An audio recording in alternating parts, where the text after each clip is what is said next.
7 निश्चय के अंतर्गत जो बड़ी घोषणाएं की गई थी, बड़ी योजनाएं बनाई गई थी, उसकी जमीनी हकीकत ये है कि जो पहली योजना थी 18 से 35 साल के बेरोजगार युवाओं को हर महीने 1,000 रुपए की मासिक सहायता, अभी तक इस योजना को ना शुरू किया गया, ना इसका कोई लाभार्थी मुझे मिला, ना कोई अफसर या कोई जनप्रतिनिधि या कोई पत्रकार बंधु भी इसका बात ही नहीं करता है। दूसरी 7 निश्चय की बड़ी योजना थी स्टूडेंट क्रेडिट कार्ड, जिसमें यह तय किया गया था, एक अनुमान था कि बिहार में 1/3 मतलब करीब करीब 1.25 करोड़ परिवार ऐसे हैं जो अपने बच्चों को 12वीं के आगे आर्थिक स्थिति की वजह से नहीं पढ़ा पाते हैं।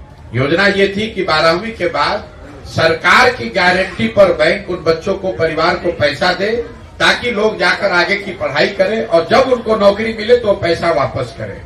बिहार सरकार का आंकड़ा बता रहा है कि पिछले 10 वर्षों में अभी तक 9 लाख से कम लोगों को ही स्टूडेंट क्रेडिट कार्ड का लाभ मिला है। इस योजना को भी करीब करीब हमने आपने सबने ठंडे बस्ते में डाल दिया है, लोगों ने इसको भुला दिया है। तीसरी योजना जिसकी आप लोग खूब चर्चा करते हैं वो है नल जल योजना। 2015 में बिहार के अध्ययन में ये पता चला कि सिर्फ 3% घरों में ही यहाँ नल से पानी 2015 में पहुंचा था।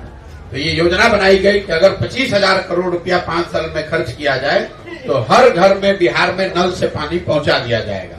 योजना बनी, चली, उस पर हजारों करोड़ रुपए खर्च भी किए गए, लेकिन सरकार की गलत नीति की वजह से, लापरवाही, भ्रष्टाचार की वजह से नतीजा ये हुआ कि ज्यादातर जगहों पर नल जल योजना ठीक से बनी नहीं, या बनी तो उसके बाद चली नहीं, या फिर चली तो चलने के बाद रख रखाव के अभाव में बंद हो गई। सरकार का दावा है कि 2/3 घरों में नल से पानी पहुंच रहा है।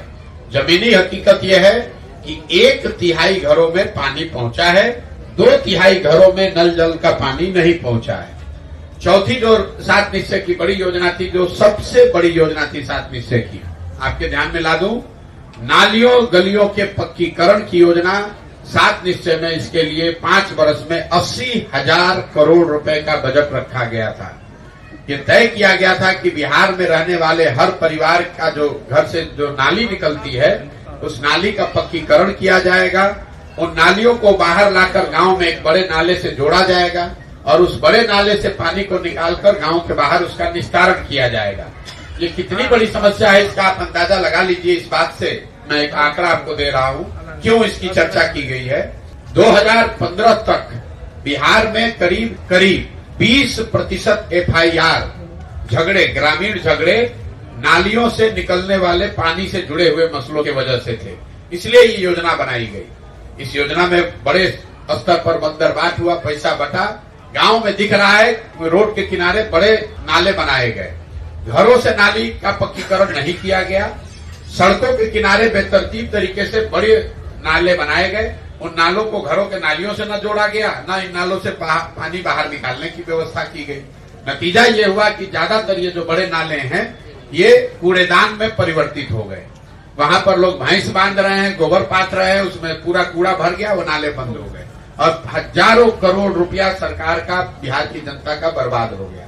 ये बिहार सरकार के 7 निश्चय पर व्हाइट पत्र आपको दे रहे हैं नीतीश कुमार से और उनकी सरकार से। जरा पूछिए कि ये 7 निश्चय में जो मैं बोल रहा हूं ये सही है या गलत है।